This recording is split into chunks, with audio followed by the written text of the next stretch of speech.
ടാൽറോപ്പ് എന്ന് പറയുന്ന ഒരു സ്ഥാപനത്തെ കുറിച്ചും സംരംഭകരെ സഹായിക്കാനും പ്രോത്സാഹിപ്പിക്കാനും ഇടപെടുന്ന വലിയൊരു പ്രസ്ഥാനത്തെ കുറിച്ചും ഞാൻ പറയാതെ തന്നെ പ്രേക്ഷകരൊക്കെ ഇതിനകം മനസ്സിലാക്കി കാണും. ഓൺലൈൻ മീഡിയകളിൽ ടാൽറോപ്പ് തന്നെ ചില വീഡിയോകൾ പബ്ലിസിറ്റി ചെയ്യുന്നുണ്ട്. അവർ തന്നെ അതിങ്ങനെ പ്രചരിപ്പിക്കുന്നുണ്ട്, ബൂസ്റ്റ് ചെയ്ത് വിടുന്നുണ്ട്.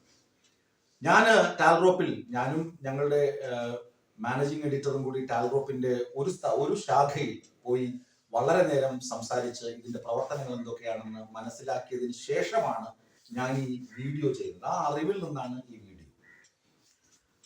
ടാൽറോപ്പ് പ്രധാനമായും വിദ്യാഭ്യാസ രംഗത്ത് കുട്ടികളെ അവരുടെ പ്രതിഭ തിരിച്ചറിഞ്ഞ് പ്രോത്സാഹിപ്പിക്കുന്നു, നല്ല കാര്യം. സംരംഭകരെ ഏത് വിധ സംരംഭമാണെങ്കിലും അവർക്ക് ആവശ്യമുള്ള ഇൻപുട്ടുകൾ നൽകി അവരെ പ്രോത്സാഹിപ്പിക്കുന്നു, നല്ല കാര്യം. പിന്നെ അവരുടെ സ്ഥാപിത ലക്ഷ്യം, കേരളത്തിൽ എന്തുകൊണ്ട് ഒരു സിലിക്കൺ വാലി വരുന്നില്ല, കേരളത്തിൽ എന്തുകൊണ്ട് കേരളത്തിലെ ഇനിഷ്യേറ്റീവ് അല്ലെങ്കിൽ കേരളത്തിലെ പ്രതിഭാശാലികൾ എന്തുകൊണ്ട് ഫേസ്ബുക്ക് പോലൊരു ആപ്ലിക്കേഷൻ തുടങ്ങുന്നില്ല, അല്ലെങ്കിൽ അങ്ങനെ ഒരു പേജ്, അങ്ങനെ ഒരു സംരംഭം തുടങ്ങുന്നില്ല, എന്തുകൊണ്ട് ഗൂഗിൾ വരുന്നില്ല, എന്തുകൊണ്ട് കേരളത്തിൽ നിന്ന് മെറ്റേ പോലൊരു സ്ഥാപനം വരുന്നില്ല എന്നൊക്കെയുള്ള ആശങ്കകൾ പങ്കുവച്ച് പുതിയ ആളുകളെ തങ്ങളിലേക്ക് എത്തിച്ച് അവരെ കൊണ്ട് അവരുടെ ലക്ഷ്യത്തിൽ എത്തിച്ചേർക്കുക എന്നതാണ് ടാൽറോപ്പിന്റെ പദ്ധതി എന്നാണ് ഞാനും ഞങ്ങളുടെ എഡിറ്ററും ഒക്കെ മനസ്സിലാക്കിയത്. പക്ഷെ ഇപ്പോൾ ടാൽറോപ്പ് തന്നെ കൊടുക്കുന്ന വീഡിയോകളുടെ പശ്ചാത്തലവും വീഡിയോകളുടെ കണ്ടന്റും മനസ്സിലാക്കിയാൽ അവർ പറയുന്നത് 100 കോടി രൂപ അവർ മുതൽ മുടക്കുകയാണ്. എന്തിനാണ്? സംരംഭകരെ സഹായിക്കാനാണ്. 20 കോടി രൂപ വഞ്ചനകളിൽപ്പെടാതെ സംരംഭകരെ സംരക്ഷിക്കാൻ വേണ്ടി മാത്രം ചെലവഴിക്കും എന്നാണ് ആ പരസ്യത്തിലെ ഒരു പ്രധാന ഘടകം. 100 കോടി രൂപ കൊടുക്കുന്നു, പിന്നെ 20 കോടി രൂപ വഞ്ചിതരാകാതിരിക്കും. എന്നിട്ട് അവർ പറയുന്ന കാരണം, ഒരു സംരംഭം ഒരാൾ തുടങ്ങിയാൽ കേരളത്തിന്റെ പശ്ചാത്തലത്തിൽ ധാരാളം ആരോപണങ്ങൾ, വിമർശനങ്ങൾ ഒക്കെ ഉണ്ടാകാനുള്ള സാധ്യതയുണ്ട്. വിമർശനങ്ങളും ആരോപണങ്ങളും വരുമ്പോൾ ഈ സംരംഭം പൂട്ടിപ്പോകും. സ്വാഭാവികമായും സംരംഭകന് മനസ്സുമെടുത്ത് ഇത് പൂട്ടിക്കൊണ്ടുപോകും. നമുക്കറിയാം, ഈ പഴയ ഒരു കൊലക്കേസിലെയും സോളാർ കേസിലെയും ഒക്കെ പ്രതിയായ ബിജു രാധാകൃഷ്ണൻ ഒരു സംരംഭം തുടങ്ങി, CSR ഫണ്ട് വാങ്ങിക്കൊടുക്കുന്ന ഒരു സംരംഭം. ആ സംരംഭത്തിനെതിരെ ആരോപണം വന്നു. എന്താണ്? ലക്ഷക്കണക്കിന് രൂപ ആളുകളിൽ നിന്ന് വാങ്ങിയിട്ട് നിങ്ങൾക്ക് ഞാൻ പൈസ വാങ്ങിത്തരാം, വസൂലാക്കി തരാം എന്നൊക്കെ പറഞ്ഞ് കാശ് വാങ്ങും. എന്നിട്ട് കാശടിച്ചുകൊണ്ട് മുങ്ങുന്നു. അതും ഒരു സംരംഭമാണ്. അപ്പൊ അതിനെക്കുറിച്ച് വാർത്തകൾ വരുമ്പോൾ ആ സ്ഥാപനം അടച്ചുപൂട്ടേണ്ടി വരും, സ്വാഭാവികമായി.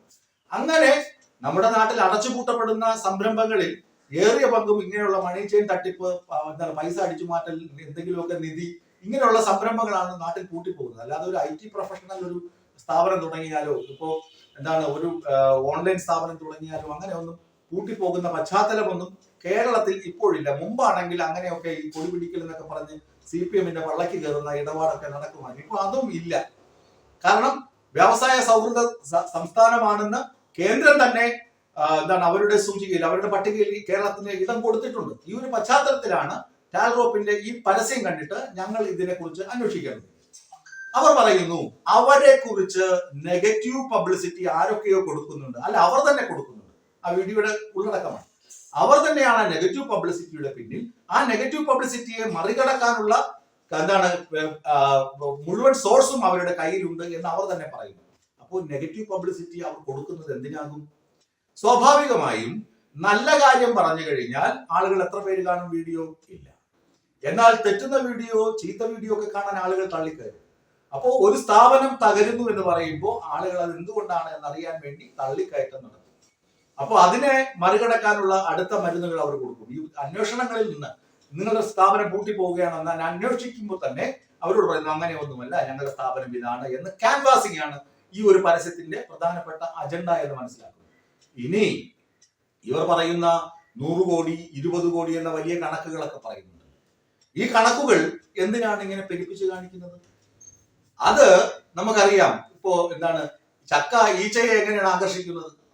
അതുപോലുള്ള ഒരു വലിയ സംഭവമായിട്ടാണ് ഞാൻ മനസ്സിലാക്കുന്നത്. അങ്ങനെ തന്നെയാണ് ഞങ്ങൾ അവിടെ പോയിരുന്ന് സംസാരിച്ചപ്പോൾ ഞങ്ങൾക്കും മനസ്സിലായത്. ഇത് ആളുകളെ ഇങ്ങോട്ട് ക്യാച്ച് ചെയ്യുക, അടുപ്പിക്കുക. ചില പൂക്കൾ കണ്ടിട്ടില്ലേ, വണ്ടുകളെ ഇങ്ങനെ വിഴുങ്ങുന്ന പൂക്കൾ? അതുപോലെ നമ്മൾ അങ്ങോട്ടേക്ക് ചെന്ന് കയറുക, എന്നിട്ട് അത് നമ്മളെ അങ്ങ് പെട്ടെന്ന് പിടിച്ച് അമർത്തുന്ന രീതി. അതാണ് സോഷ്യൽ മീഡിയയിലൂടെ ഇങ്ങനെ ഒരു പരസ്യവും ക്യാമ്പയിന് നടത്താൻ ടാൽറോപ്പിനെ പ്രേരിപ്പിച്ചത്. അവർ നടത്തുന്ന നല്ല സംരംഭങ്ങളുണ്ട്. അവർക്ക് അവരുടെ ഹബിൽ, അവരുടെ ഇൻക്യുബേറ്ററിൽ വളർന്ന മിടുക്കന്മാരായ ധാരാളം ചെറുപ്പക്കാരുണ്ട്. അവരിൽ പലരും പലയിടങ്ങളിലും ക്ലാസ്സുകൾ എടുക്കുന്നുണ്ട്. അതിലൊന്നും ഒരു സംശയവും വേണ്ട, അതിലൊന്നുമല്ല ഞങ്ങളുടെ വിമർശനം. ഞങ്ങൾ അന്വേഷിക്കുന്നത് ടാൽറോപ്പ് ഇനിഷ്യേറ്റീവ് എടുത്ത സംരംഭങ്ങൾ, ടാൽറോപ്പ് ഇനിഷ്യേറ്റീവ് എടുത്ത സംരംഭങ്ങൾ എവിടെയെങ്കിലും പൂട്ടിപ്പോയിട്ടുണ്ടോ? പൂട്ടിപ്പോയിട്ടുണ്ടെങ്കിൽ അതിന്റെ കാരണം എന്താണ്? അവർ എത്ര രൂപയാണ് ടാൽറോപ്പിന് കൊടുത്തത്? അത് അന്വേഷിക്കണ്ടേ? ടാൽറോപ്പ് എത്ര രൂപയാണ് ഫീസ് ഇനത്തിൽ വാങ്ങുന്നത്? അത് അന്വേഷിക്കണ്ടേ? എന്നിട്ട് ഈ സ്ഥാപനങ്ങൾ എന്തുകൊണ്ട് പൂട്ടിപ്പോകുന്നു എന്ന് അന്വേഷിക്കണ്ടേ? അതിന് 100 കോടി രൂപയും 20 കോടി രൂപയൊക്കെ ഇവരുടെ ക്യാപിറ്റൽ ഫണ്ടായി വിനിയോഗിച്ചു കഴിഞ്ഞാൽ ശരിയാകില്ലല്ലോ. കാരണം ഇവിടെ സംരംഭങ്ങൾ തുടങ്ങാൻ സർക്കാർ ധാരാളം സഹായങ്ങൾ കൊടുക്കുന്നുണ്ട്, ധാരാളം സ്പേസ് കൊടുക്കുന്നുണ്ട്.